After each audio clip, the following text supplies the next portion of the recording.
नमस्कार। स्वागत है आपका शिवाना आईएएस एकेडमी चंबा के यूट्यूब चैनल में। और आज जो आपकी स्क्रीन पे विजिबल है, आज हम कवर करेंगे करंट अफेयर इश्यूज़। और ये सिर्फ प्रीलिम्स के लिए ही नहीं, मेंस के लिए भी हम इसको कवर करेंगे। एंड वैसे आज इस वीडियो सेशन में हमने पिकअप की है जीएस स्कोर की मैगज़ीन। और इनका जो एक वीक 3 का जैन का जो करंट अफेयर है वो मुझे काफ़ी इंटरेस्टिंग लगा। तो इसलिए आज के वीडियो सेशन में मैंने ये पार्ट 3 या सेक्शन 3 कह लीजिए, ये कवर किया है। तो इसमें आप अगर ऑब्जर्व करेंगे तो आप पाएंगे कि जैसे प्रीलिम्स के पर्सपेक्टिव से हिस्ट्री का बड़ा इंपॉर्टेंट इशू इन्होंने पिकअप किया है। सो अगर आप देखेंगे इसको, Adi Shankaracharya birth place to become a national monument, this is very important. The polity governance से लिया गया है कि December 26 to be declare to be celebrated as Veer Bal दिवस।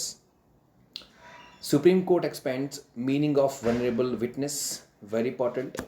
National Commission for Protection of Child Rights, very very important issue. Uh, Recusal of judges, 100 years of incident news, these are very very critical topics that we will cover. Economy में सिर्फ एक ही topic है मगर वो enough है, that is widening the CAD means current account deficit led by rising demand. Environment से जो issue है हम उसको देख लेते हैं कि एनवायरनमेंट से increasing size of Orang national park.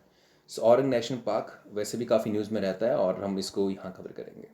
Proposal to titan limit limit for pops, ये भी एक इंपॉर्टेंट इशू है। एंड साइंस एंड टेक्नोलॉजी के अंदर Thailand detects African swine fever.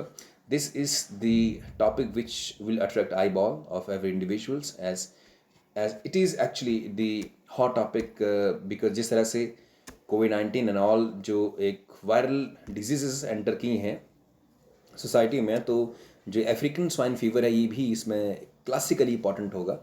तो ये तो होगा जी प्रीलिम्स वाला सेक्शन। और मेंस वाले सेक्शन के अंदर से आपके GS1, GS2, GS3 जो पेपर होंगे, तो solving migrant worker housing crisis.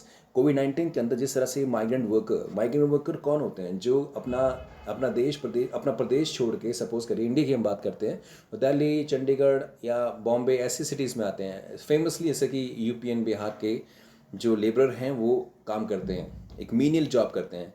तो कोविड-19 के समय में उनको वहाँ से वापस घर जाना पड़ा और कोई फैसिलिटी नहीं थी, कोई जॉब का अता पता नहीं था, तो एक बड़ा क्राइसिस डेवलप हुआ था। तो जो माइग्रेंट वर्कर है उनके लिए हाउसिंग क्राइसिस, झोपड़पट्टी इन दिल्ली एंड बॉम्बे के अंदर वहाँ वो रहते हैं और बहुत ही मुश्किल हालात के अंदर।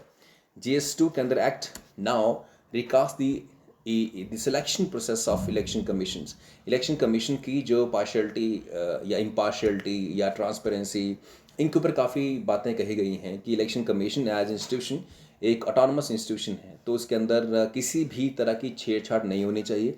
ये इलेक्शन कमीशन को किसी भी तरह से बाउंड नहीं रहना चाहिए बिफोर एग्जीक्यूटिव या सरकार के आगे। Reaping India's demographic dividend, the population of India is very large, specially the youngest population. तो क्या हम उनका इस्तेमाल कर पा रहे हैं? डिविडेंड मीन्स द प्रॉफिट, क्या हम उस डेमोग्राफिक डिविडेंड एक टर्म है, डेमोग्राफिक डिविडेंड मीन्स कि जो पॉपुलेशन आपके पास है वो कितनी आपके लिए फ्रूटफुल साबित हो रही है, it is resulting in the creation of goods and services in the economy और नॉट। तो 7th schedule affecting the delivery of public goods, इसकी हम बात करेंगे साथ साथ में। एंड GS3 के सेक्शन में अगर आप ऑब्जर्व करेंगे, how migration is the challenge to internal security, migration की भी हम फोकस करेंगे। Telecom sector and its issues, combating climate change with a sustainable food system, this is very important issue. And the potential climate change hotspot mapped for the first time, and climate change भी एक important issue है। Virtual campaigning in election and it's outcomes, election के अंदर अभी virtual campaigning हो रही है, ज़्यादातर एहतियात बरतने को कहा गया इलेक्शन कमीशन के द्वारा कि भीड़ ना इकट्ठी करें, ये जो कोविड वायरस है इतना ये ना फैले। तो हम इसके ऊपर चर्चा करेंगे। तो चलिए जी, कंटेंट मुझे इस ये वाला काफ़ी अच्छा नज़र आया फ़िलहाल, एंड मैं इसके ऊपर कवर करूँगा। जैसे मैंने कहा है सारी चीज़ें उसी तरीके से हम कवर करेंगे। तो let's first of all cover the mains perspective current affair का। तो करंट अफेयर की काफ़ी इश्यूज मेंस में पूछे जाएंगे और मेंस के अंदर हमारे जो वर्ड्स हैं, हमारे जो राइटिंग एबिलिटीज़ हैं वो काफ़ी अच्छी होनी चाहिए, और इन्होंने काफ़ी अच्छे तरीके से कवर भी किया है। जैसे solving the migrant worker in housing crisis, काफ़ी बड़ी पॉपुलेशन में, मैंने पहले से कह दिया, यूपी और बिहार से लेबरर आते हैं दिल्ली या चंडीगढ़ या बड़ी जो सिटीज़ हैं हैदराबाद, चेन्नई या मुंबई, कलकत्ता, वहाँ पर पहुँचते हैं। और अगर इस तरह का क्राइसिस डेवलप होता है, ऐसे कोविड क्राइसिस था, तो उनकी जॉब सबसे पहले जाती है, क्योंकि वो इनफॉर्मल वर्कर होते हैं। अगर रेस्ट्रिक्शन लगती हैं तो सबसे पहले उनकी नौकरी जाएगी, और जब नौकरी जाएगी तो उनके पास इतनी सेविंग्स नहीं होती हैं कि वो कुछ समय के लिए एक तरह से घर पे बैठ के सर्वाइव कर सकें। तो उनके लिए एक बड़ा क्राइसिस था, क्योंकि दिल्ली एंड अगर हम बॉम्बे की बात करें तो वहाँ पे काफ़ी बड़ी स्लम्स हैं जहाँ ये वर्कर्स रहते हैं, और स्लम्स के अंदर जो एक सैनिटेशन से लेके हाइजीन की बहुत गहरी समस्या है। तो कोविड-19 के वायरस का या किसी भी वायरस का वहाँ पनपना या फैलना बहुत ईजी था। तो इसलिए जो है इनकी जो हाउसिंग के क्राइसिस को सॉल्व करने की बात कही गई है। मैं फटाफट से इंपॉर्टेंट करता हूँ, मान लीजिए आपको ये इमेज में आ जाए कि solving migrant worker housing crisis, तो आप इसको कैसे पिकअप करेंगे। पहले तो मुझे लगता है कि ये जो फर्स्ट लाइन आप पहले लिखेंगे, जो कि इसकी एक मेन फ्रंट लाइन होगी। फ्रंट लाइन में urbanisation and the growth of cities in India have been accompanied by pressure on the basic infrastructure and services like housing, sanitation and health। जो मैंने पहले कह दिया, झोंपड़पट्टी बनने का मतलब है कि इलीगल कॉलोनीज बना दी गई कुछ लोगों द्वारा जो वहाँ पे काम कर रहे थे, और वो एक परमानेंट सेटलमेंट नहीं होती है, ना वहाँ पे कुछ पानी के कनेक्शन होते हैं प्रॉपर तरीके से, और ना ही वहाँ पे सैनिटेशन की कोई व्यवस्था होती है, क्योंकि वो इलीगल काम है सारा। और पीछे न्यूज़ में सुना हमने कि दिल्ली की जो इलीगल कॉलोनीज़ हैं उनको वहाँ से उठाने का सरकार का ऑर्डर आ गया था। तो एक क्राइसिस डेवलप हुआ फिर इन कम्युनिटी में कि हम जाएंगे कहाँ पे, हम रहेंगे कहाँ पे, बिकॉज वो अफोर्ड नहीं कर सकते हैं कि रेंट पे एक 2 रूम ले लें और वहाँ वो रहें, तभी इतनी बेकार सी कंडीशन में सर्वाइव कर रहे होते हैं। तो एक पहली लाइन आप इसको यहाँ से लिख सकते हैं। मेरे ख्याल से ये फर्स्ट लाइन ही इनफ है, आप इसको लिखें और आगे बढ़ें यहाँ से। बैकग्राउंड की हम बात करें कि हम क्यों इस टॉपिक को इतनी अहमियत दे रहे हैं। The mass exodus, exodus means निकलना कहीं से, of migrant worker from cities after sudden announcement of nationwide lockdown। 24 मार्च 2019 को जब नरेंद्र मोदी 20 को सॉरी, जब नरेंद्र मोदी जी ने टीवी पे आके कहा कि हम लॉकडाउन लगाने वाले हैं, तो एक हड़कंप सी मच गई, खासकर माइग्रेंट कम्युनिटी में। जो रिच एंड मिडिल क्लास थे उनके लिए फिर भी ये था कि चलो कोई बात नहीं, थोड़े दिन के लिए घर पे आराम कर लेते हैं, या यूं कहिए कि कुछ ऑनलाइन वे से काम कर लेंगे या इंटरनेट के ज़रिए कुछ काम कर लेंगे। मगर उनके लिए तो एक बड़ा क्राइसिस था। थोड़े दिन वेट किया और उसके बाद फिर वो बसों में भर भर के वहाँ से निकलना स्टार्ट हो गए। कोई डिस्टेंसिंग का कोई नॉर्म नहीं, क्योंकि जिस आदमी को रोज़मर्रा की लाइफ के साथ दिक्कत हो, उसको कोविड से क्या दिक्कत होएगी। अगर आप देखेंगे कि उनके पास इतनी भी सेविंग नहीं थी कि वो अपनी गाड़ी कर सकें, तो बस के अंदर जो सरकार ने प्रोवाइड की थी उसमें अगर 50 सीटेड बस है तो उसमें 60-70 लोग भरे जा रहे थे। There was never a social distancing norms followed there. तो migrant were force to leave due to their inability to pay rent for room after losing the jobs. ऐसे कई माइग्रेंट थे जो 2,000-2,500 के रूम में रह रहे थे, तो उनको वहाँ से निकलने के लिए उनके पास ना पैसे थे, और सवाल ये था कि क्या वो रेंट पे रखें रूम को, क्योंकि अगर 2-2.5 महीने 3 महीने लॉकडाउन लगता है तो कैसे रहेंगे। तो despite national lockdown, in the absence of social protection and adequate state support, migrant worker felt compelled to leave cities to return to their villages, even though they did not have any mean of transport। Sir एक second, phone ले आ रहा है। तो ये यहाँ से बात है। And most of them travelled 100 kilometre on foot and by other precarious modes even at great risk of their lives just to reach home. तो ये भी लाइन काफ़ी इंपॉर्टेंट है, कैसे पैदल निकल पड़े थे। और बड़ी न्यूज़ बनी थी कि एक लड़की अपने पेरेंट्स को, अपने पिताजी को साइकिल पे जो है वो 400 किलोमीटर तक ले आई थी, आई थिंक कलकत्ता ले आई थी। तो ये एक बड़ी स्टोरीज वहाँ से बनती हैं। COVID pandemic has highlighted the poor housing condition of urban poor migrant worker. ये बिल्कुल सही बात है। ये कोविड-19 के समय में जिस तरह से इन लोगों के साथ जो है वो कैसा क्राइसिस डेवलप होता है, तो एक बैड कंडीशन में इनको पुटअप कर दिया जाता है सिचुएशन के द्वारा। There is a dire need for a sound policy framework that must take into account the status of human rights, property rights and socio-economic development in India। तो ये भी एक इंपॉर्टेंट इशू है जो हमें इसमें कवर करना चाहिए।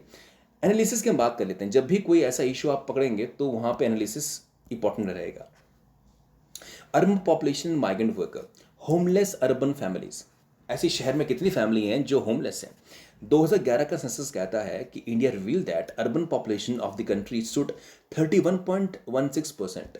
ये शहरी है और ग्रामीण population remaining of there are about 4.5 lakh homeless family and total population of 17.73 lakh is living without any roof over their heads। तो 17.73 lakh ये पॉपुलेशन जो है बिना छत के रह रही, बीच बीच कोई इनका ठिकाना नहीं है। ये फुटपाथ पे सोते हैं या कहीं पे भी एक टेम्पररी जुगाड़ अपना सेटअप कर लेते हैं। Maharashtra and Uttar Pradesh are the 2 states with acute housing crisis. तो यहाँ पे काफ़ी ज़्यादा जो है वो क्राइसिस है। Modes of employment of migrant worker, construction, casual work, domestic work and other informal activities. तो ये एक बात यहाँ से, construction, casual work, domestic work are the important activities. In India, the term migrant worker generally referred to interstate labor migrant who move from one part of the country to another for employment. So migrant worker की definition यहाँ clear है कि जो migrant worker है generally referred to interstate labor, एक state से, राज्य से दूसरे राज्य में जो काम करने जाता है वो माइग्रेंट लेबर है इंडिया के पर्सपेक्टिव से। और हम आगे यहाँ देखें तो migrants and urban housings, a vast majority of urban families, urban population, especially migrant, live under condition of poor shelter and highly congested places। तो ये एक सच्ची बात है। जैसे धारावी एक बहुत बड़ा स्लम है, एशिया का सबसे बड़ा स्लम है धारावी मुंबई में। तो उसको आप देखेंगे कभी यूट्यूब पे वीडियो देखेंगे तो किस तरह से कितनी एक इतना कंजेशन है लोगों का वहाँ पे, एक के साथ दूसरी, और बाहर पानी बह रहा है, कचरा है, तो कोई उसकी सेफ्टी नहीं है लोगों की वहाँ पे हेल्थ की। In India more than half of the urban house hold occupy single room. India के अंदर हाफ ऑफ अर्बन पॉपुलेशन, आधी पॉपुलेशन, ऐसा कहना है कि दिल्ली और मुंबई जैसे शहरों के अंदर 60% जो ये लोग रहते हैं वो स्लम्स के लोग हैं, मानी माइग्रेंट लोग हैं। तो ये बड़ा डेटा है। In case of migrant working in small units, hotel and homes, the workplace is also their living lodging. Such places are often unhygienic and poorly ventilated. This is also a very obvious कि unhygienic होते हैं और ventilation तो होती ही नहीं है। बस tin है या दूसरे मान लो इवन जैसे मान लो पक्का मकान भी है तो उसमें कोई वेंटिलेशन की फैसिलिटी नहीं होती है। Most construction workers stay in makeshift arrangement. Casual workers sleep under bridges and the pavement. Salman Khan का हिट एंड रन केस आपने सुना होगा, जहाँ पे पेमेंट पे, नेचुरल जो पेमेंट होती है फुटपाथ पे, गाड़ी, अभी केस सही है कि नहीं हम नहीं जानते हैं, बट अभी इट इज़ सब जुडिस, अभी कोर्ट का अधीन मामला है ये। Let's see what happen. मगर ज़्यादातर ओपिनियन सोसाइटी में है कि ये चीज़ उनसे हुई थी।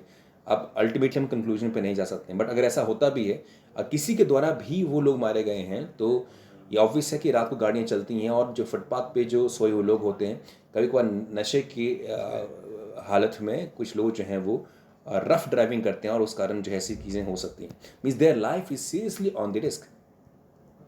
The problem of urban areas, urbanization and inadequate housing, unsafe and insufficient water supply, inefficient and inadequate transport और pollution, ये एक बड़ी प्रॉब्लम है अर्बन एरिया के अंदर। कैसे हम सॉल्व करेंगे, it's a big challenge.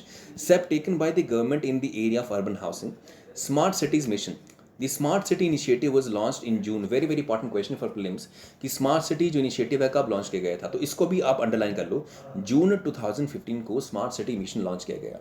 Modi सरकार का एक ये पेट प्रोजेक्ट था। It was a flagship scheme जिसका पर्पस था कि हम किस तरह से जो सिटीज़ हैं उनको बढ़िया बना सकते हैं, स्मार्ट बना सकते हैं, जहाँ पे sanitation, hygiene, internet and all the modern facilities will be available. मगर हम आज की डेट में देखें तो फिलहाल स्मार्ट सिटीज़ के ऊपर उस स्पीड से काम नहीं हुआ है। आज भी जो ये लेबरर की कंडीशन है उन स्मार्ट सिटीज़ में वो बद से बदतर है। तो खैर अगर आगे हम बात करें इसके अंदर, some of the core infrastructure element in the smart city include proper water supply, this is the first. And आगे हम बात करें इसके अंदर, एश्योर्ड इलेक्ट्रिसिटी सप्लाई, बिजली सबको मिलेगी। सैनिटेशन मीन्स पानी की व्यवस्था, चाहे वो बाथरूम एंड टॉयलेट के पर्पज से हो या पीने का पानी भी प्रॉपर तरीके से मिले। अफोर्डेबल हाउसिंग, ऐसे घर जो अफोर्डेबल है, which means they can pay rent of it. A smart city is urban region that is highly advanced in terms of urban infrastructure, sustainable real estate, high density of communication network and wider market, ये सारी चीज़ें वहाँ पे पाई जाएंगी। तो आपको बहुत ही precisely important चीज़ें लिखनी है, क्योंकि मुझे लगता है जैसे HPS या NT एग्ज़ाम के लिए ऐसा इशू बनता है और आप इस तरीके से ये टॉपिक यहाँ से पुट अप कर देते हैं, तो मुझे लगता है कि ये बहुत बढ़िया होएगा। क्योंकि ये जो टॉपिक है मुझे लगता है कि ये बहुत ही बड़ी बेट है, क्योंकि कोविड-19 का दौर ख़त्म नहीं हुआ अभी तक भी, और माइग्रेंट की प्रॉब्लम अभी तक ख़त्म नहीं हुई है। और जब माइग्रेंट की प्रॉब्लम एंड कोविड-19 जब मिक्सअप हुए थे तो एक बड़ा क्राइसिस यहाँ से डेवलप हुआ था। तो मुझे लगता है कि ये इशू बहुत ही इंपॉर्टेंट है मेंस के पर्सपेक्टिव से। अमृत मिशन की हम बात करते हैं। अटल बिहारी वाजपेयी जी पूर्व प्रधानमंत्री, उनके नाम पे ये मिशन है। ये mission for rejuvenation and urban transformation, कई बार इसकी फुल फॉर्म पूछी जाती है प्रीलिम्स के अंदर, तो नायब तहसीलदार के प्रीलिम्स में पूछ सकते हैं आपसे कि अमृत जो मिशन है उसकी फुल फॉर्म क्या है। So Atal mission for rejuvenation and urban transformation which launched in 2015। It was intended, इसका इंटेंशन क्या थी, ये क्या करने जा रहा था, to make process of urbanisation smooth, मैंने शहरीकरण करना इसका पर्पस था, या शहर की लाइफ को स्मूथ ईजी करना था, ताकि बाहर से जो भी काम के लिए यहाँ आता है, जो माइग्रेंट हैं, उनके लिए भी ये शहर जो अडॉप्टिव हो, उनको भी वेलकमिंग लगे ये शहर। It aim to ensure that every household has access to tap with assured supply of water and sewerage connection. इनको आप नोट कर लीजिए। अमृत मिशन के अंदर अगर शहर को आपने अच्छा करना है तो शहर के लिए बहुत सारी चीज़ें चाहिए होती हैं, मगर इसमें जो है सिर्फ वाटर सप्लाई एंड सैनिटेशन, दो बातें हैं, सीवरेज और वाटर सप्लाई, मतलब पानी की व्यवस्था एंड जो सीवरेज की कनेक्शन है सबको मिलेगा, ताकि हाइजीन मेंटेन कर सके। सो अमृत मिशन सिंपली मीन्स हाइजीन। आप इसको यहाँ से देख लीजिए, तो हाइजीन होगा इसमें सबसे important. Up the mission has now entered its second phase to make city water secure and provide better amenities for the marginalized. Amrut 2.0 aimed to provide 100% coverage and water supply to all households in around 4700 urban local bodies. जो urban local bodies हैं वहाँ पे 100% coverage provide करना पानी की। This is big challenge. Affordable rental housing complexes बनाए गए हैं स्कीम के अंदर।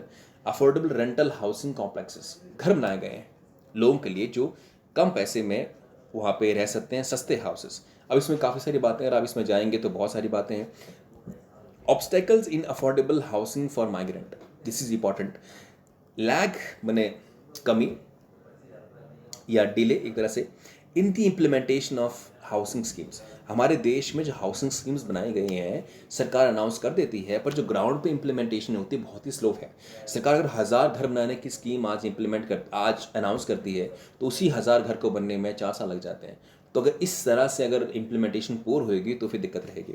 Government data shows that 49% of 5196 projects of smart cities mission for which work order were issued across 100 smart cities in India remain unfinished. 49% जहाँ unfinished है काम, कब से इशू किए गए थे देखिए आप। The lag in implementation raises questions about the efficacy of innovative policy prescription. जिस तरह से सरकार कहती है कि बहुत बढ़िया से हम काम कर रहे हैं, बहुत हाई स्पीड पे काम कर रहे हैं, तो उतना फिलहाल नहीं हम वहाँ पहुँच पाए हैं।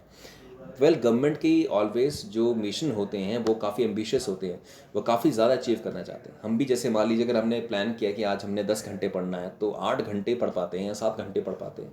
तो अगर ऐसा है तो ये बड़ी कॉमन सी बात होती है कि हर किसी के एस्पिरेशंस या एक एम्बिशन जो है बहुत ज़्यादा होते हैं अपनी कैपेसिटी से, तो इसमें कोई बुरी बात नहीं। बट ये कि 49% विच मीन अगर 10 घंटे हमने प्लान किया पढ़ने का और हम 5 घंटे पढ़ेंगे या 4.5 घंटे पढ़ेंगे, तो ये एक क्वेश्चन मार्क ज़रूर है कि स्लो है हम लोग उसमें।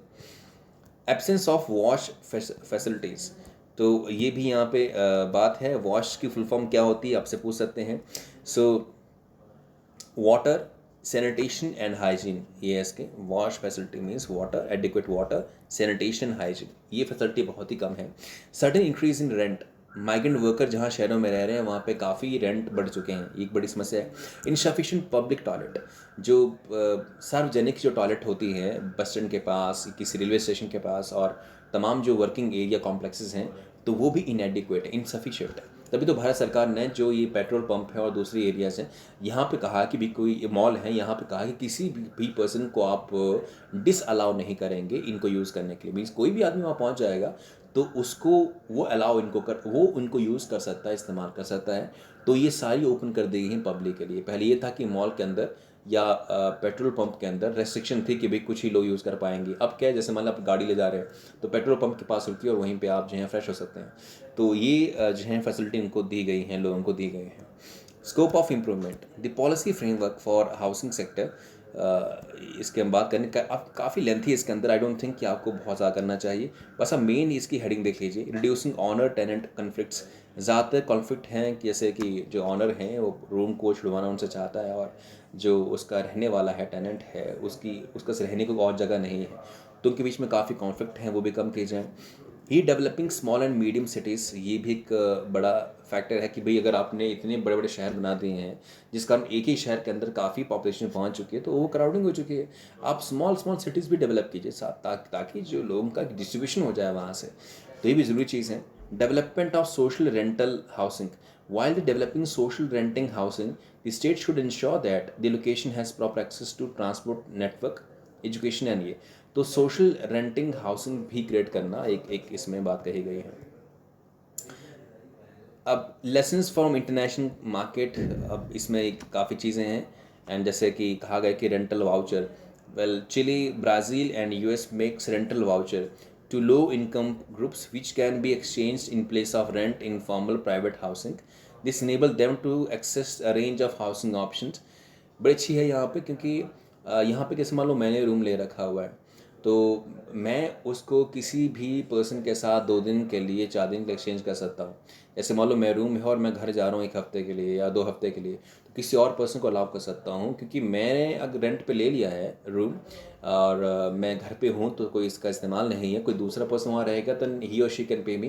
तो ये एक बड़ी ऑप्शन है, क्योंकि मैं इस्तेमाल नहीं कर रहा हूँ और किसी और पर्सन को हफ्ते के लिए आना है, सपोज इंटरव्यू के लिए आना है या मान लीजिए किसी और पर्पज़ के लिए आना है, और वो बिल्डिंग इस्तेमाल कर ले या रूम इस्तेमाल कर ले, तो उसका भी काम निकल गया सस्ते में और हमारा भी मुनाफा हो गया। तो ये बहुत अच्छी ऑप्शन, मगर वहाँ तक पहुँचने में हमें समय लगेगा।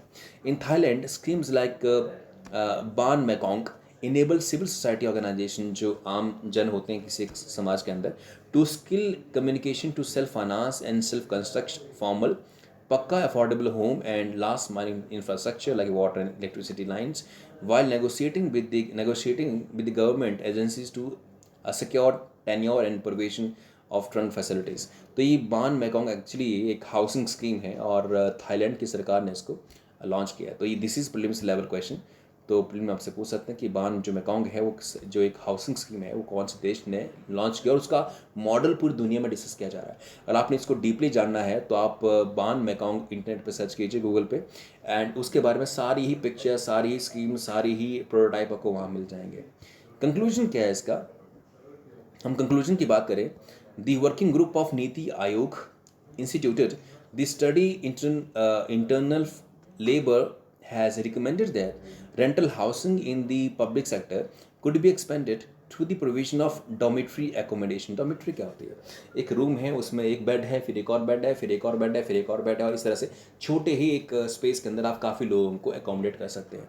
सो डोमिट्री एक अच्छा ऑप्शन है यहाँ पे। इवन देखिए इसमें action oriented policies alone can improve the lives of labouring migrant. Such policies initiative will also help India to achieve the sustainable housing goals, जो कि एक तरह का हाउसिंग के ऊपर भी फोकस करता है, सैनिटेशन पे भी फोकस करता है, ड्रिंकिंग वाटर पे फोकस करता है, तो ये सब चीज़ें हमें मिल पाएंगी। ये बात है। To provide viable alternative to the informal market, effort should be made to ensure that state adopt reform like National Urban Renting Housing Policy, Model Tenancy Act, as the government is best placed to facilitate the production of affordable rental housing at large scale. ये सारा conclusion है इसके अंदर। Mains के perspective से ही आपको काफ़ी बातें लिखनी पड़ती हैं, तो ये सारी बातें आपके लिए इंपॉर्टेंट थी।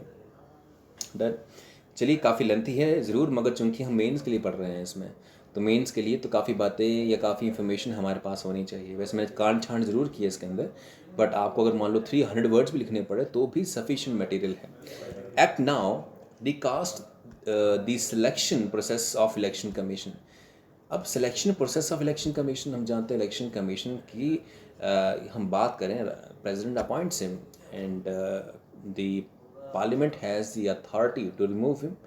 तो ऑब्वियसली कि एक तरह की ट्रांसपेरेंसी और इंडिपेंडेंस इसके काम में, मगर फिर भी ये चर्चा में क्यों रहा कि जो इलेक्शन कमीशन ऑफ इंडिया है उसके ऊपर एक दबाव है, एक तरह की वो जो एक्टिविटी कर रहा है वो उसको शोभा नहीं देती है या उसकी जो ऑटोनॉमी पे सवाल खड़ा करती हैं। कैसे?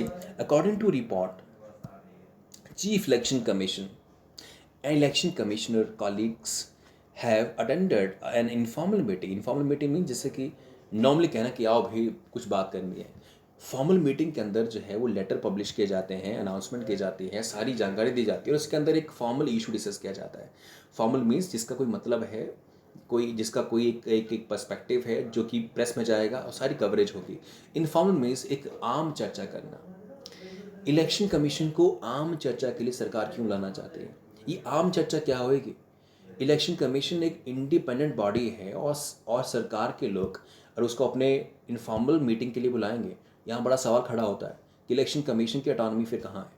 तो इसलिए ये इशू जो है डिफरेंट न्यूज़पेपर में कवर किए गए और अभी भी काफ़ी यूट्यूब पे ऐसी वीडियोस अवेलेबल हैं डिफरेंट न्यूज़पेपर की या डिफरेंट यूट्यूब चैनल के अंदर। जो अच्छे चैनल हैं उनमें कहा गया कि इलेक्शन कमीशन की जो इम्पार्शलिटी का जो एक स्टैंड था उसमें थोड़े डेंट पड़े हैं जैसे वो इनफॉर्मल मीटिंग अटेंड करने गए। तो इशू क्या है अबाउट की हम बात करें। Informal meeting has brought renewed focus on the independence and impartiality of election commission of india. Election commission of India independent है फ्रॉम द एग्जीक्यूटिव, तभी वो ठीक तरीके से चुनाव करवा पाएगा। यदि वो किसी सरकार के अंडर रहेगा या उनसे जुड़ा हुआ रहेगा तो स्वाभाविक है कि इलेक्शन के समय वो किसी भी तरह की मिसमैनेजमेंट कर सकता है उनके फेवर में। फॉर एग्जाम्पल अगर अभी सरकार बीजेपी की है और अभी जो इलेक्शन कमीशन ऑफ इंडिया प्रधानमंत्री से मिलने गए, तो अब डिफरेंट स्टेट्स में जहाँ चुनाव होने वाले हैं, जहाँ पे बीजेपी का मुकाबला कुछ पार्टी से होने वाला है, तो वो जो पार्टीज़ हैं दे कैन डाउट कि इलेक्शन कमीशन जिस पे हमारा भरोसा है कि ये एक इम्पार्शलिटी, ट्रांसपेरेंसी से, ईमानदारी से चुनाव करवाता है, फ्री एंड फेयर इलेक्शन होते हैं यहाँ पे, तो जो फ्री एंड फेयर वाला फैक्टर है वो डाउट में आता है कि क्यों मिलने गए, क्या मतलब मीटिंग का। जब आप कहते हैं इनफॉर्मल मीटिंग थी विच मीन्स जस्ट नॉर्मल बात करने गए थे, तो एक डाउट पैदा होता है कि नॉर्मल बात मतलब क्या करने गए थे आप वहाँ पे। तो एक बड़ा डाउट वहाँ से रेज अप हुआ है। Election commission of India is a constitutionally mandated body that should maintain its distance from the executive in perception and reality. मैंने रियलिटी में तो उनकी दूरी सरकार से होनी ही चाहिए, पर परसेप्शन भी ना बने। मैंने आप ऐसी कोशिश करें कि आपके बारे में ऐसी बात ही ना हो, मैंने आप धारणा भी ना बने, परसेप्शन भी इंपॉर्टेंट होती है। देख कुछ आप काम करते हैं और उससे कुछ बात बिगड़ जाती है, ये तो कोई रियलिटी चेक। मगर सपोज कि आपने वो काम नहीं भी किया मगर लोगों को आप पे शक होता है कि आप ऐसा काम कर सकते हैं, तो आपके बारे में परसेप्शन बिगड़ चुकी है। अब इलेक्शन कमीशन ऑफ इंडिया ने सरकार के साथ कोई गांठ जोड़ तो किया नहीं है, ऐसा कहीं पता नहीं हमें, मगर किया नहीं भी है तो भी उनका वहाँ मिलना एक परसेप्शन खराब करता है। दैट इज़ वाई परसेप्शन और रियलिटी दो चीज़ें हैं। रियलिटी में पता नहीं है क्या हुआ अंदर, मगर परसेप्शन बन चुकी है कि वो कुछ ऐसी बात आयतन उन्होंने कर रखी होगी जो हमें डाउट डालती है इलेक्शन कमीशन ऑफ इंडिया के इंडिपेंडेंस के ऊपर। What is the need to recast the selection process due to multiple acquisition. कहते हैं कि इलेक्शन कमीशन को अपॉइंट करने की जो प्रोसेस है वो अलग होनी चाहिए। Due to multiple acquisition election commission of India has faced multiple acquisition of favouring ruling party. BJP को चुनाव के समय फेवर करने का इस पर इल्ज़ाम है। For instance the Citizen Commission on Election, chaired by retired Supreme Court Judge Justice Madan B. Lokur, in its report titled An Inquiry into India's Election System, has highlighted several instances of inaction on the part of Election Commission of India while conducting 2019 election. एक बड़ा इल्ज़ाम है कि election commission of India ने जब 2019 का चुनाव करवाया तो उसकी जो इम्पार्शलिटी सारी होनी चाहिए थी, ये भी किसी भी पक्ष के साथ आप नहीं खड़े हैं वो कहते नज़र नहीं आई या कुछ हद तक उनको उसमें कमी नज़र आई। The government has also accuse of hounding now formal election commission Ashok Lavasa को हाउंड किया गया, उनके बारे में अनशंड बातें कही गई और when he favoured taking action against Prime Minister for violating election code of conduct.